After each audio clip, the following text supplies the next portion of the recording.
I was staring at my phone in disbelief when the tow truck drove past my house with my company vehicle hooked to the back like some kind of trophy. The temperature outside was negative 12 degrees Fahrenheit, and that was before the wind chill. Deadwood, South Dakota was experiencing one of the worst cold snaps in recorded history, and the timing couldn't have been worse. My name is Zachary Kendrick, and I own the only propane delivery company within a 50-mile radius of this godforsaken town. That truck they just towed had over 300 gallons of propane ready for emergency deliveries, and my phone had been ringing off the hook since 4 in the morning with people desperate for fuel. I pulled on my winter coat and stormed outside, my breath forming clouds of vapor that froze in the air. The tow truck was already turning the corner at the end of Pinewood Circle, where I'd parked my delivery vehicle last night after finishing a late run. I'd been so exhausted that I just came home and crashed, planning to head out first thing in the morning to start the emergency rounds. My neighbor, Bill, was scraping ice off his windshield. He looked up as I rushed past. "They got you too," he called out. "What do you mean too?" HOA had 3 cars towed this morning. Apparently there's some rule about commercial vehicles in the neighborhood. I stopped in my tracks. "You're kidding me." Wish I was. Brenda from the HOA board was out here at 6:30 with the tow truck guy. She had a clipboard and everything. Brenda. Of course it was Brenda Martinez, the president of our HOA and the most insufferable person I'd ever had the misfortune of knowing.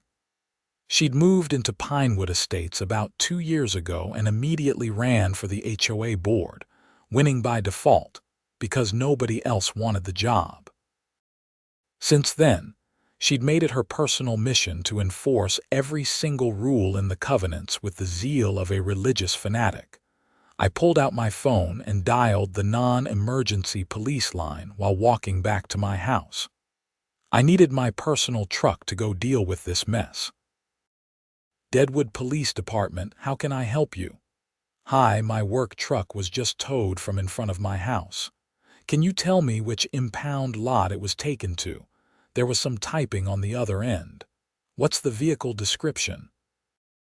"White Ford F450, extended cab, with Kendrick propane service on the side. License plate number is SD7829PE. More typing. "Looks like that was a private tow authorized by the Pinewood Estates HOA. It would be at Rocky Mountain Impound on Highway 385. "But sir, you should know that lot is closed today due to the weather." My stomach dropped. "What do you mean closed?" "The owner posted on their Facebook page that they're not opening until the cold snap breaks. Safety reasons." "That's my business vehicle. I've got emergency deliveries to make. People need propane or they're going to freeze." "I understand, sir, but I can't make them open.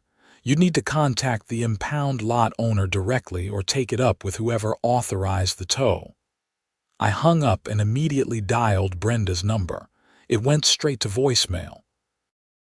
"Brenda, this is Zach Kendrick from 412 Pinewood Circle. You had my work truck towed and I need it back immediately. I have emergency propane deliveries to make. Call me back as soon as you get this." I tried the impound lot next. The phone rang 15 times before going to an answering machine with a message that confirmed what the police had told me. Closed until further notice due to dangerous cold. My hands were shaking, and not from the temperature. I had at least 40 customers who needed propane today. Some of them were elderly and living alone. Others had small children. Without heat in this weather, people could die. It wasn't an exaggeration. The news had already reported 2 deaths in the county from exposure-related causes. I went inside and grabbed my laptop, pulling up the HOA covenant documents. I'd read them when I bought the house 5 years ago, but I couldn't remember anything about commercial vehicles. Sure enough, buried in Section 12, subsection 4, was a clause that stated no commercial vehicles over 1-ton capacity may be parked on streets or in driveways overnight without prior written approval from the HOA board. My truck was definitely over 1 ton. It was a heavy-duty delivery vehicle with a specialized propane tank system. But I'd been parking it in front of my house for 5 years without anyone saying a word. The previous HOA president, a retired guy named Tom, had actually told me it was fine as long as I kept it clean and presentable. I called Brenda again. Voicemail again.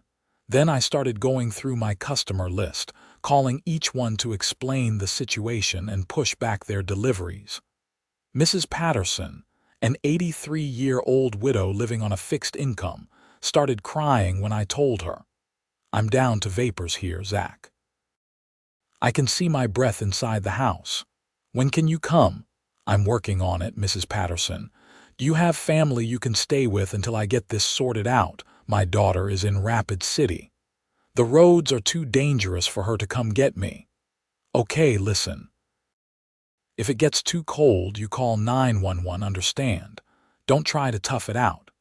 The next few calls went similarly. People were scared and getting desperate. The propane company in Rapid City was overwhelmed and had a 3-day waiting list. The one in Spearfish was in the same boat. I was it. I was the only option for these people, and my truck was sitting in an impound lot that wouldn't open. At 9 o'clock, my phone rang. Unknown number. "This is Zach." "Mr. Kendrick, this is Brenda Martinez from the Pinewood Estates HOA. I received your message." Her voice was clipped and professional, like she was reading from a script. "Brenda, I need my truck back right now. I have emergency deliveries. I understand this is inconvenient, but you violated HOA Covenant Section 12, subsection 4. Commercial vehicles over 1 ton cannot be parked overnight without written approval. I've been parking there for 5 years. That doesn't make it legal under the covenants. Previous boards may have been lax in enforcement, but I take my duties seriously. The covenants exist for a reason. They protect property values and maintain the aesthetic integrity of our neighborhood." I took a deep breath, trying to keep my temper under control. "Brenda, there's a historic freeze happening right now. People need propane or they're going to freeze to death. This isn't about property values. This is about safety. I sympathize with your customers, but that doesn't give you the right to break the rules. If we make exceptions, then the covenants become meaningless.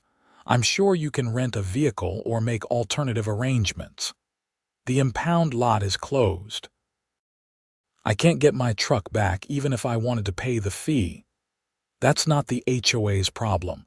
Perhaps you should have thought about that before parking illegally. This is insane. You're talking about people's lives here. I'm talking about property values and community standards.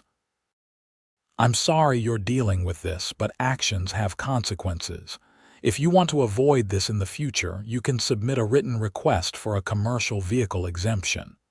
The board meets the first Tuesday of every month. The first Tuesday, that's 3 weeks away. Unfortunately, yes. We have a scheduled meeting calendar. Now, there is also the matter of the fine. You'll be receiving a formal notice in the mail, but the covenant violation fine is $250. I couldn't believe what I was hearing. "You towed my truck during a weather emergency. People are at risk of freezing and you're fining me." The fine is standard for covenant violations. If you'd like to contest it, you can request a hearing at the next board meeting. Let me speak to the other board members. I'm the president. I speak for the board. Who else is on the board? She sighed, clearly annoyed. Susan Richardson is the vice president and Thomas Brennan is the secretary-treasurer, but they've both authorized me to handle covenant enforcement as I see fit. Give me their numbers. I'm not authorized to give out personal contact information. If you'd like to reach them, you can send a letter to the HOA post office box and it will be distributed at the next meeting. This was getting nowhere. I tried a different approach. Brenda, please. I'm begging you. Call the impound lot and authorize them to release my truck. I'll move it right away. I'll park it somewhere else. I'll do whatever you want, but I need to make these deliveries. The truck was towed because of a covenant violation. It will be released when you pay the impound fees and the HOA fine, and it will not be allowed back in this neighborhood overnight. Those are the rules. People could die. That's very dramatic, Mr. Kendrick. I'm sure the fire department or emergency services can help people who are truly in danger. This isn't my problem to solve. You should have thought about your customers before you broke the rules. She hung up. I sat there staring at my phone, absolutely stunned. I'd dealt with difficult people before, but this was something else entirely. Brenda had just condemned people to freezing temperatures because of a parking rule, and she didn't seem to care at all. I called the fire department next and explained the situation. The dispatcher was sympathetic, but couldn't help. We can do wellness checks, and we can transport people to warming shelters if needed, but we can't force a business to open or an HOA to release a vehicle. Have you tried calling the mayor's office? I hadn't, but I did immediately after. The mayor's assistant listened to my story and put me through to Mayor Henderson himself. Zach, I know who you are. You've helped a lot of people in this county. This Brenda woman towed your truck. The HOA did, yes. And the impound lot is closed because of the weather. Give me 20 minutes. Let me make some calls. Those 20 minutes felt like hours. I spent the time trying to figure out alternatives. My truck was the only vehicle I had that was set up for propane delivery. I couldn't just rent a U-Haul and throw some tanks in the back. The system was specialized and required specific equipment. The mayor called back. I spoke with Brenda Martinez and with Carl at the impound lot. Carl is willing to open up and release your truck if you pay the towing fee. It's $275. That's fine. I'll pay whatever. What about Brenda? She's not budging on the HOA violation, says you can't park the truck in the neighborhood anymore. But once you get it out of impound, you can park it somewhere else and do your deliveries. Where am I supposed to park it? I live in Pinewood Estates. There's the public lot by the rec center. Or you could see if any businesses would let you use their parking lot overnight. It wasn't ideal, but it was something. Okay, thank you, Mayor Henderson. Listen, Zach, between you and me, I think this is ridiculous. But the HOA is a private organization, and unless they're breaking the law, I can't force them to do anything. However, I want you to document everything. Keep records of your conversations, the timing, the emergency situation. If anyone gets hurt because of this, there might be liability issues. That thought had already crossed my mind. If Mrs. Patterson or anyone else ended up in the hospital because they couldn't get propane, Brenda and the HOA could be in serious trouble. I called Carl at the impound lot. He sounded exhausted. Yeah, the mayor called. I'll open up for you, but I can't stay open all day. It's dangerous out here. Come by in the next hour. I bundled up in my heaviest winter gear and headed out to my personal truck, a basic Ford F-150 that I used for everyday driving. The drive to Rocky Mountain Impound normally took 15 minutes, but in these conditions, it took almost half an hour. The roads were sheets of ice, and the wind was brutal. I passed 3 cars in ditches along the way. Carl was waiting in a heated office building when I arrived. He was a big guy, probably in his 60s, wearing coveralls and a thick winter coat. "This is some mess you got into," he said, running my credit card. "Tell me about it." "I've dealt with that HOA before. Towed 4 cars from there in the last 6 months. They're real strict about everything." Have you ever had them tow someone during an emergency? Not like this, no.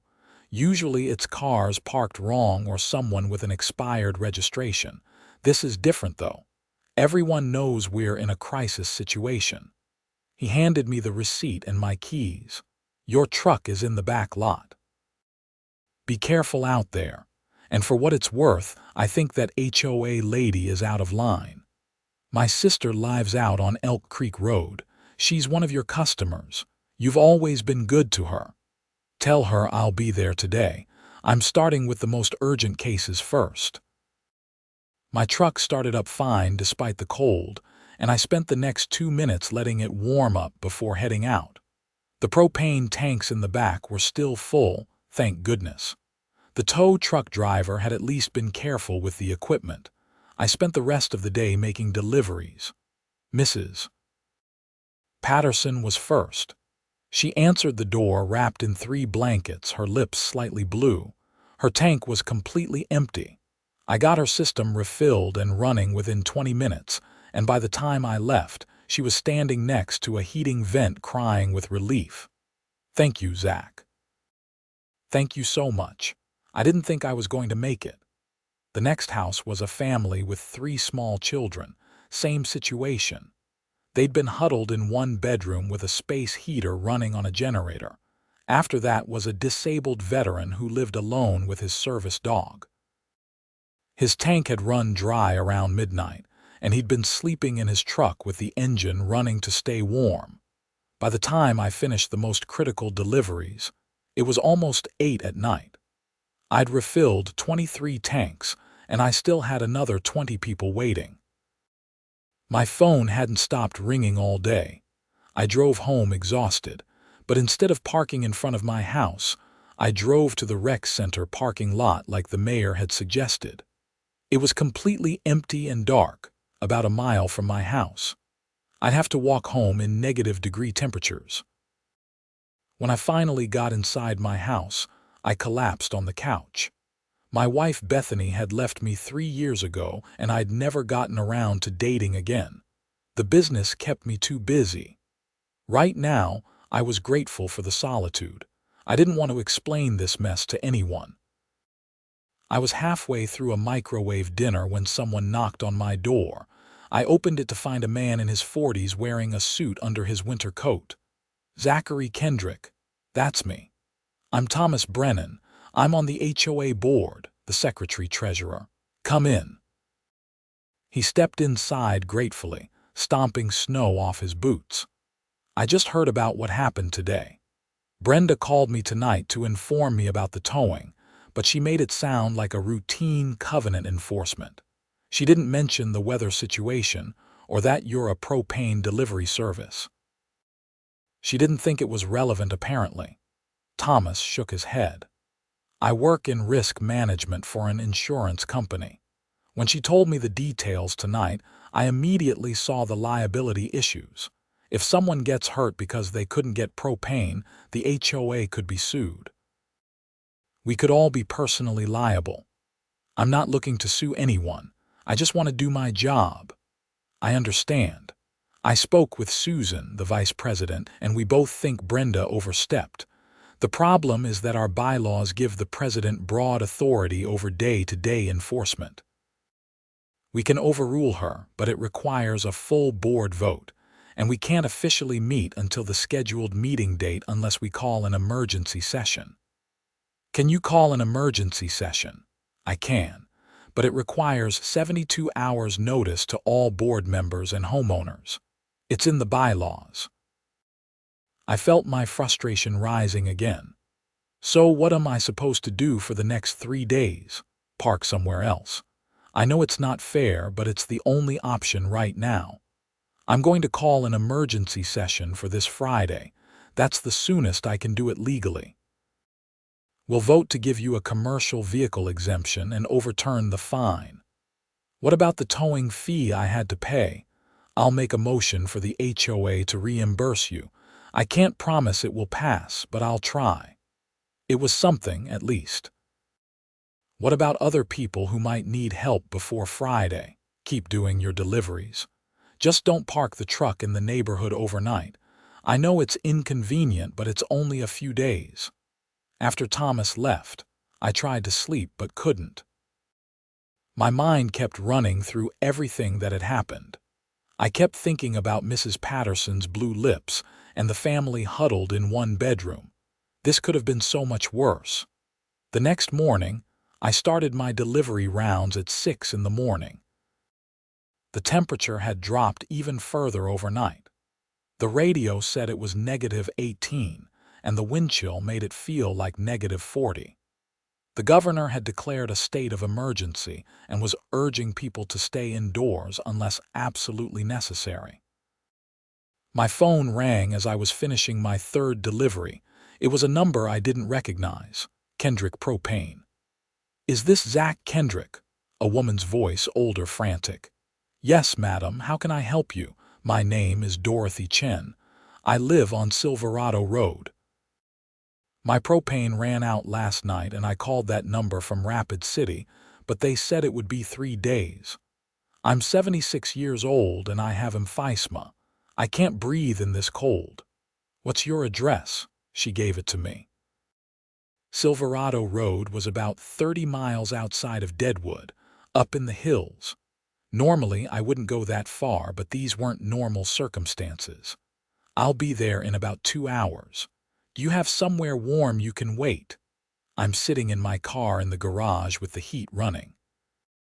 I'm afraid to run it too long because of the carbon monoxide. "Open the garage door about 6 inches for ventilation, and you'll be fine for a couple hours. I'm on my way." I moved her to the top of my list. The drive up to Silverado Road was treacherous. The roads hadn't been plowed and my truck struggled in places where the snow had drifted. But I made it. Dorothy's house was a small ranch-style home with icicles hanging from the gutters. She came out of the garage as I pulled up, moving slowly and breathing heavily even in the short distance from the car to my truck. "Thank you for coming. I didn't know what else to do. It's going to be okay. Let's get you warmed up." I worked as fast as I could, but my hands kept going numb even in my heavy gloves. The cold was brutal. By the time I got her system refilled and verified that her furnace was working, it had been 45 minutes. Dorothy tried to pay me, but I waved her off. "We'll settle up when things warm up. Just get inside and get warm." "You're a good man, Zach." I made 6 more deliveries that day before I ran out of propane. I had to drive back to my supplier in Spearfish to refill my truck's tanks, which took another 3 hours. By the time I was done, it was after 9 at night. I parked at the rec center again and walked home. The cold was numbing. Even with my winter gear, I could feel it seeping into my bones. A mile had never felt so long. When I got home, there was an envelope taped to my door. It was from the Pinewood Estates HOA. Inside was a formal notice of violation and a demand for payment of $250 within 30 days. I crumpled it up and threw it in the trash. The next day was more of the same. Deliveries, desperate customers, brutal cold. I was running on caffeine and adrenaline. My supply was running low too. The distributor in Spearfish told me they were rationing because of the increased demand across the state. I could only refill twice a day now instead of as needed. Wednesday evening, I got a call from a reporter at the Rapid City Journal. "Mr. Kendrick, I'm doing a story on how local businesses are handling the cold snap. I heard about your situation with the HOA. Would you be willing to comment?" I hesitated. Part of me wanted to blast Brenda and the HOA publicly, but I also didn't want to make things worse. "Can I think about it and call you back?" "Sure. But I'm trying to run the story tomorrow, so I'd need to hear from you by tonight." After we hung up, I called Thomas Brennan. "There's a reporter asking about the HOA situation. Should I talk to them?" Thomas was quiet for a moment. "That's your call. But I'll tell you this, if the story runs, it's going to make Brenda and the HOA look terrible. That might actually help our case for the emergency meeting on Friday." On the other hand, it might make Brenda dig in her heels. What would you do? I'd tell the truth. This is a public safety issue and people deserve to know how it was handled. I called the reporter back and spent 30 minutes telling her the whole story. She asked good questions and seemed genuinely outraged on my behalf. The story ran Thursday morning both in print and online. The headline read, HOA tows propane truck during freeze, leaving customers in danger. Within hours, it had been shared thousands of times on social media. My phone started ringing with other media outlets wanting interviews. Local news stations showed up at my house. By Thursday afternoon, I was trending on Twitter. The attention was overwhelming, but it was also validating. I'd been feeling like I was crazy for being so upset about this. But seeing everyone else react with the same outrage confirmed that I wasn't wrong. What Brenda had done was genuinely awful. I did 3 more news interviews Thursday evening. Each time, I made sure to emphasize that people could have died, that this wasn't about parking rules or property values. It was about basic human decency and safety. One of the reporters asked if I'd heard from the HOA since the story broke. I hadn't, but that changed about an hour later when Brenda called my cell phone. You had no right to go to the media about this. She was furious, her voice shaking. I had every right, it's the truth. You've made me look like a monster. I've gotten death threats. People are showing up at my house. Maybe you should have thought about that before you towed my truck during a weather emergency. I was enforcing the covenants. That's my job. Your job is to use common sense and look out for the community. You did the opposite. I'm going to sue you for defamation. Good luck with that. Everything I said was true and you know it. She hung up on me. Friday morning arrived and with it, the emergency HOA board meeting. It was scheduled for 7 in the evening at the Pinewood Estates clubhouse. According to the email Thomas sent out, any homeowner could attend. I showed up at 6:45. The parking lot was packed. It looked like half the neighborhood had come. Inside, the clubhouse was standing room only.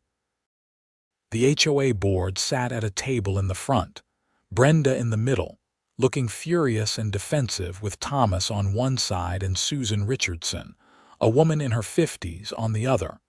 Thomas called the meeting to order at 7 sharp. Thank you all for coming. This emergency session has been called to address the situation regarding Zachary Kendrick's commercial vehicle and the actions taken by the HOA on Monday morning. Brenda immediately jumped in. Before we start, I want to say that I've been harassed and threatened because of this. My family has been targeted, all because I was doing my job and enforcing the rules that every homeowner agreed to when they bought their house. A woman in the audience stood up. I recognized her as one of my customers, Sarah Mitchell. Your job is to use judgment.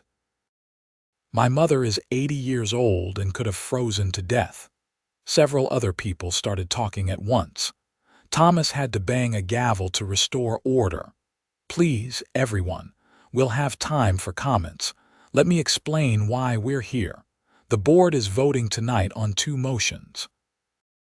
First, whether to grant Zachary Kendrick a permanent commercial vehicle exemption.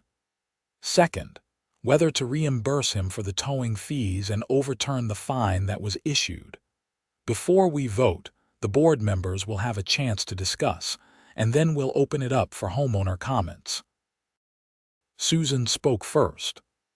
I want to start by saying that I was not consulted about the towing on Monday. I found out about it after the fact.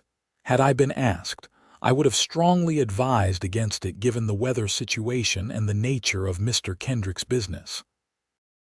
I think this was a clear case of poor judgment, and I believe the HOA should make it right. Thomas nodded. I agree. I've reviewed the covenants, and while technically Mr. Kendrick was in violation, the president has discretion in enforcement. Towing during a weather emergency when people's safety depended on his ability to make deliveries was the wrong call. I'll be voting yes on both motions.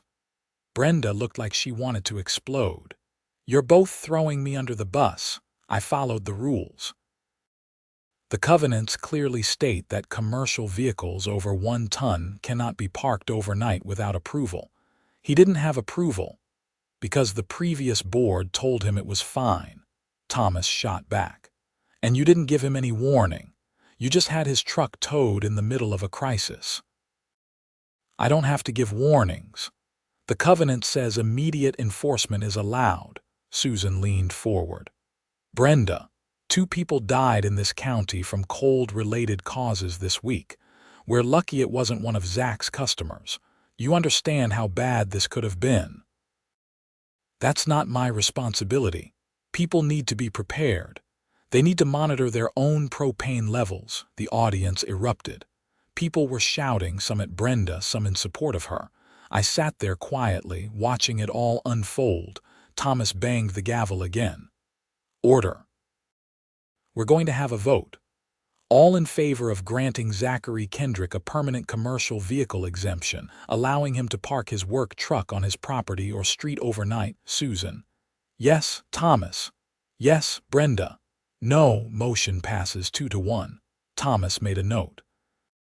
All in favor of reimbursing Mr. Kendrick for his towing fees in the amount of $275 and overturning the covenant violation fine. Susan. Yes, Thomas. Yes, Brenda. Absolutely not. Motion passes 2-1.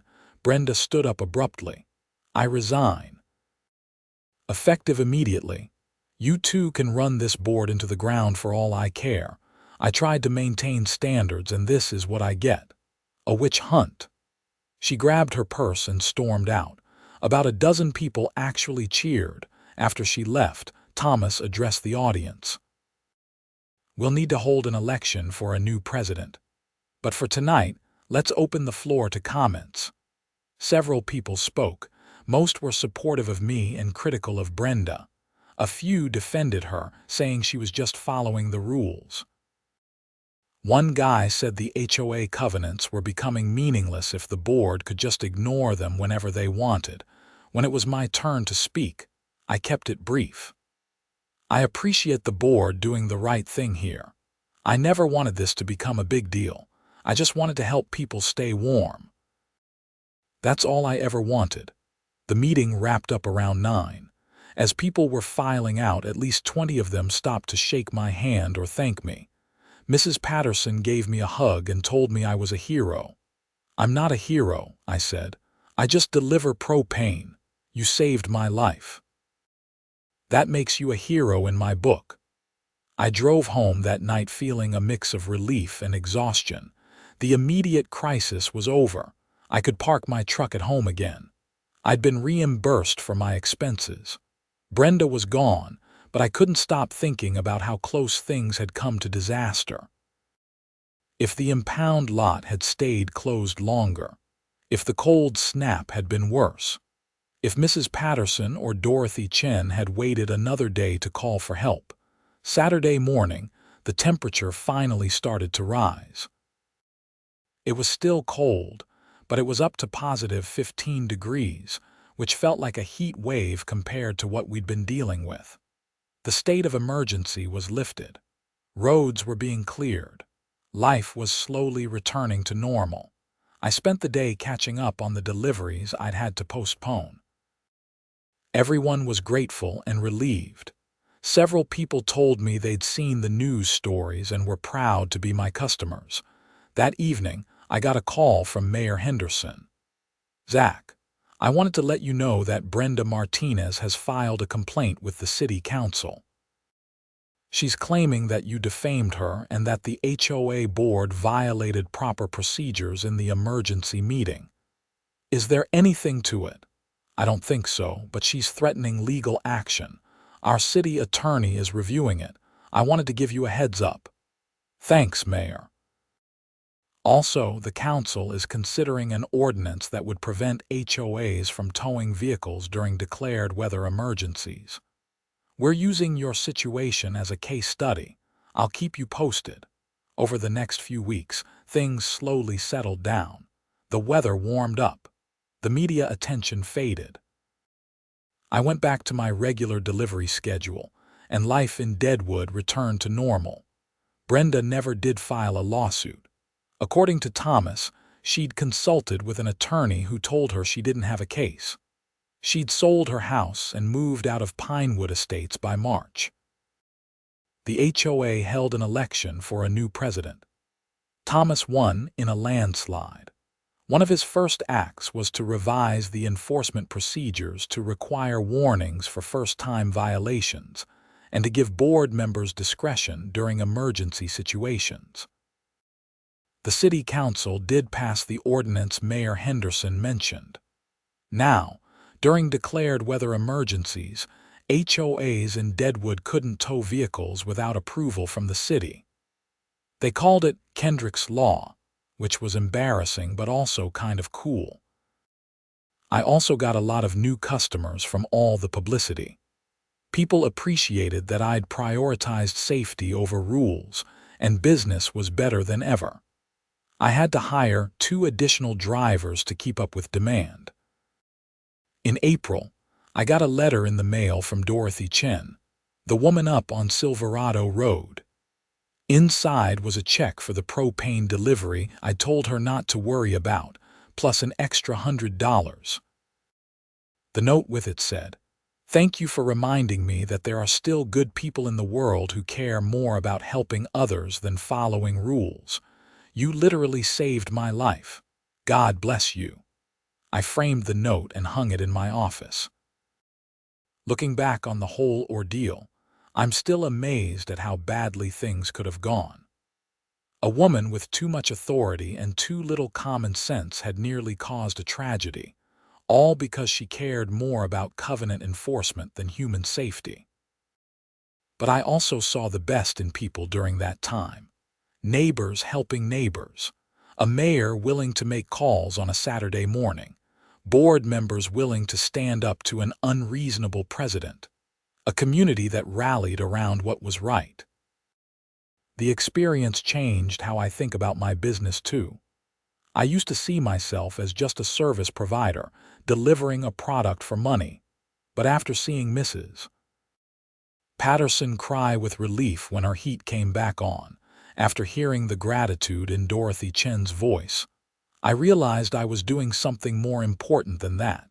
In a place like South Dakota, where winters can kill you if you're not prepared, propane isn't just a commodity. It's life support. And being the only supplier in 50 miles isn't just a business advantage. It's a responsibility. I take that responsibility seriously now.